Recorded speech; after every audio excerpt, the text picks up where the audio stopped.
नमस्कार, अमन study point पर आप लोगों का हार्दिक स्वागत है। परीक्षा समाचार में आपका हार्दिक स्वागत है। आज हम लोग देखेंगे कि 2 अगस्त को आज प्रमुख दैनिक समाचार पत्रों में कौन-कौन सी रोजगार से संबंधित प्रमुख खबरें छाई हुई हैं। वीडियो अच्छा लगेगा तो आप लोग चैनल को सब्सक्राइब कर लीजिएगा, क्योंकि हमारा ये प्रोग्राम अब आपको डेली मिलेगा। चलिए शुरुआत करते हैं। आज की पहली जो न्यूज़ है, सभी अखबारों में प्रमुखता से छाई हुई है बीएड प्रवेश परीक्षा को लेकर। बीएड प्रवेश परीक्षा 9 अगस्त को निर्धारित है और उसके लिए शासन की तरफ से एक विशेष अनुमति मिल गई है। वो अनुमति क्या है, उसको हम आप लोगों को बताते हैं। देखिए, कल लखनऊ विश्वविद्यालय की राज्य समन्वयक प्रोफेसर अमिता वाजपेयी ने एक प्रेस नोट जारी किया था। उसमें कहा गया है कि आगामी 9 अगस्त 2020 को आयोजित होने वाली संयुक्त प्रवेश परीक्षा बीएड 2020-22 के अभ्यर्थियों को सूचित किया जाता है कि प्रवेश परीक्षा के सुचारू संचालन की सभी व्यवस्थाएं कर ली गई हैं। अभ्यर्थियों को कोई असुविधा ना हो, इस हेतु प्रदेश सरकार उत्तर प्रदेश शासन ने जिला प्रशासन के साथ तालमेल बनाते हुए लखनऊ विश्वविद्यालय द्वारा अभ्यर्थियों की सुरक्षा हेतु सभी संभव प्रयास किए जा रहे हैं। प्रत्येक परीक्षा केंद्र पर वर्तमान में कोविड-19 के कारण बदली हुई परिस्थितियों में के दृष्टिगत समस्त प्रोटोकॉल और निर्देशों का पूर्ण पालन कराया जा रहा है। इस हेतु प्रत्येक परीक्षार्थी की थर्मल स्क्रीनिंग व सभी परीक्षा कक्षों व फर्नीचर इत्यादि को सैनिटाइज करने की पूरी व्यवस्था कर ली गई है। सबसे प्रमुख बात यह है कि परीक्षार्थियों की सुविधा के लिए सभी सार्वजनिक निजी यातायात जैसे टेम्पो, टैक्सी, ओला, उबर, प्राइवेट व सरकारी बसें इत्यादि 8 व 9 अगस्त 2020 को भी सुचारू रूप से चलती रहेंगी। सभी अभ्यर्थियों को उनके प्रवेश पत्र के साथ आवागमन की समुचित अनुमति सरकार द्वारा दे दी गई है। यानी आप लोग जानते हैं कि इस समय यूपी में वीकेंड लॉकडाउन चल रहा है। 8 और 9 अगस्त को शनिवार और रविवार है, यानी सब कुछ बंद रहेगा। लेकिन बीएड प्रवेश परीक्षा के चलते शासन की तरफ से ये अनुमति दी गई है कि सभी सरकारी बसें, ओला, उबर, टैक्सी, ये सभी प्राइवेट बसें, ये सभी बीएड प्रवेश परीक्षा के माध्यम से बीएड प्रवेश परीक्षा को देखते हुए चलाई जाएंगी। ठीक है, तो ये सरकार की तरफ से विशेष अनुमति बीएड के लिए प्रदान की गई है।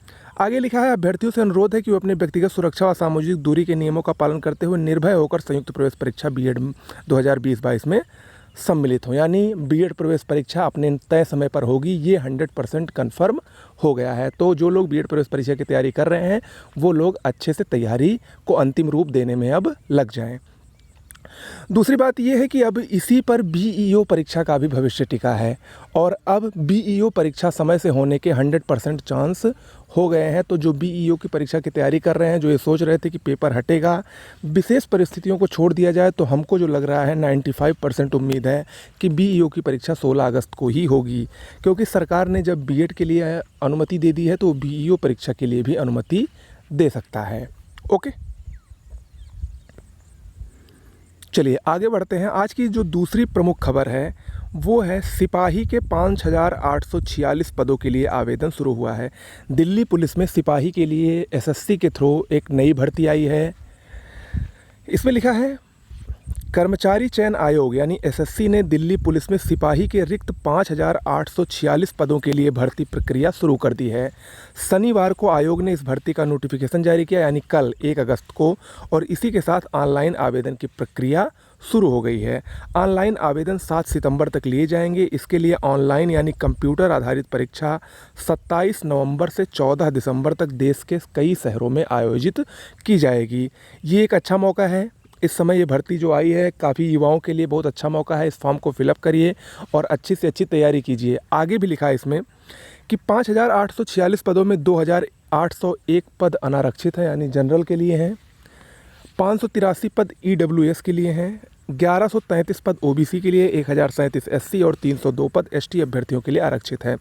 पुरुष के साथ ही महिला सिपाहियों की भी भर्ती होगी। 5,846 में 1944 पद महिला सिपाहियों के लिए आरक्षित होंगे।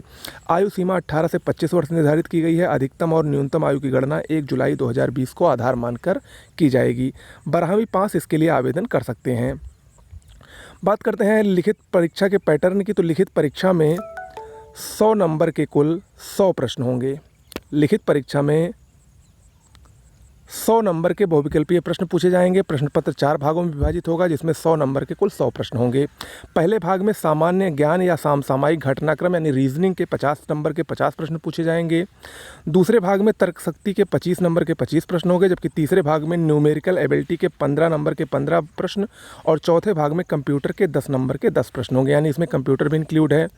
आयोग की अन्य परीक्षाओं की तरह इसमें भी 1/4 यानी 0.25 अंक की माइनस मार्किंग की गई है। कंप्यूटर आधारित परीक्षा के साथ ही शारीरिक दक्षता परीक्षा और अभ्यर्थियों का चिकित्सीय परीक्षण भी कराया जाएगा। तो ये एक अच्छा सुनहरा मौका है उन युवाओं के लिए जो पुलिस में जाना चाहते हैं, वो लोग इस फॉर्म को फिलअप करें।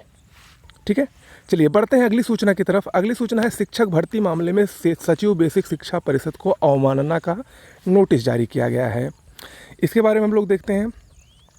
इलाहाबाद हाईकोर्ट ने प्रताप सिंह बघेल सचिव बेसिक शिक्षा परिषद प्रयागराज को अवमानना का एक और नोटिस जारी किया है। इससे पूर्व कोर्ट 2 अलग अलग मामलों में सचिव को नोटिस जारी कर चुका है। कोर्ट ने उनको 21 अगस्त 2020 तक 29 अगस्त 2019 को पारित कोर्ट के आदेश का पालन कर अनुपालन हलफनामा दाखिल करने का निर्देश दिया है। कोर्ट ने कहा यदि आदेश का पालन नहीं किया गया तो सचिव 21 अगस्त को कोर्ट में हाजिर हों। यह आदेश न्यायमूर्ति जे मुनीर ने देवेश कुमार व पक्ष अन्य की अवमानना पर दिया है। याचिका पर अधिवक्ता एल के त्रिगुणायत व डी के त्रिगुणायत ने बहस की। 68,500 सहायक भर्ती में मेरिट व वरीयता क्रम से जिला आवंटन किया जाना था, किंतु कम मेरिट वाले अध्यापकों का पदस्थापन कर दिया गया। शिखा सिंह ने इसको चुनौती दी थी। इसी मामले में इनको अवमानना नोटिस जारी की गई है। ठीक है, यहाँ पर सचिव परीक्षा नियामक प्राधिकारी को भी तलब किया गया है। 68,500 सहायक भर्ती परीक्षाओं में 500 उत्तर पुस्तिकाओं के पुनर्मूल्यांकन का परिणाम घोषित न करने पर इलाहाबाद हाईकोर्ट ने अनिल भूषण चतुर्वेदी, जो कि सचिव परीक्षा नियामक प्राधिकारी प्रयागराज के हैं, इनको अवमानना का नोटिस जारी कर 13 अगस्त को कोर्ट में हाजिर होने का निर्देश दिया है। यह आदेश न्यायमूर्ति जे मुनीर ने राम प्रवेश यादव की अवमानना याचिका पर दिया है। ओके, आगे बढ़ते हैं। अगली सूचना है, अब चयनित अभ्यर्थियों को समय से मिलेगी नियुक्ति। ये हम बात कर रहे हैं उत्तर प्रदेश माध्यमिक शिक्षा सेवा चयन बोर्ड के अंतर्गत टीजीटी और पीजीटी की।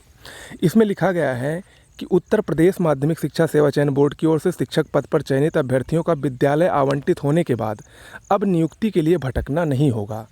विद्यालयों की आवंटन सूची अब शासन और माध्यमिक शिक्षा निदेशक को भी भेजी जाएगी। इस पूरी प्रक्रिया पर शासन की निगरानी होगी। साथ ही नियुक्ति के दौरान अक्सर होने वाले विवादों में भी कमी आएगी। इस बाबत अपर मुख्य सचिव आराधना शुक्ला की ओर से उत्तर प्रदेश माध्यमिक शिक्षा सेवा चयन बोर्ड के सचिव को पत्र जारी किया गया है। माध्यमिक शिक्षा सेवा चयन बोर्ड से शिक्षकों के पद चयनित होने वाले अभ्यर्थियों के विद्यालय आवंटन की सूची केवल जिला विद्यालय निरीक्षकों और मंडलीय संयुक्त शिक्षा निदेशकों को ही प्रेषित की जाती है, जबकि शासन और शिक्षा निदेशक को यह सूची नहीं भेजी जाती है।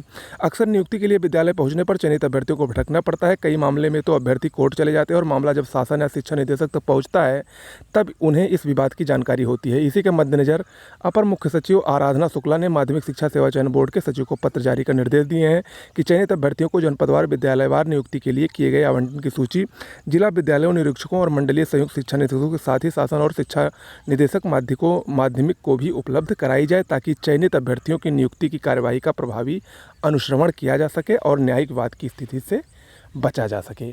ओके, तो इसमें कुल मिलाकर यही है कि जो टीजीटी पीजीटी का जब इंटरव्यू हो जाता था और विद्यालय आवंटित हो जाता था, उसके बाद भी जो विद्यालय का प्रशासन होता था वो नियुक्ति में बहुत देर लगाता था। उसके बहुत सारे कारण होते थे, लेकिन अब उस समस्या को दूर करने के लिए ही ये पत्र भेजा गया है आराधना शुक्ला, जो कि अपर मुख्य सचिव की तरफ से। ठीक है, तो ऐसे में टीजीटी पीजीटी के छात्रों को अब बहुत ज़्यादा परेशानी का सामना नहीं करना पड़ेगा, बहुत लंबा इंतज़ार भी नहीं करना पड़ेगा। तो आज का रोजगार समाचार इतना ही। मिलते हैं कल कुछ नई खबरों के साथ। तब तक के लिए नमस्कार।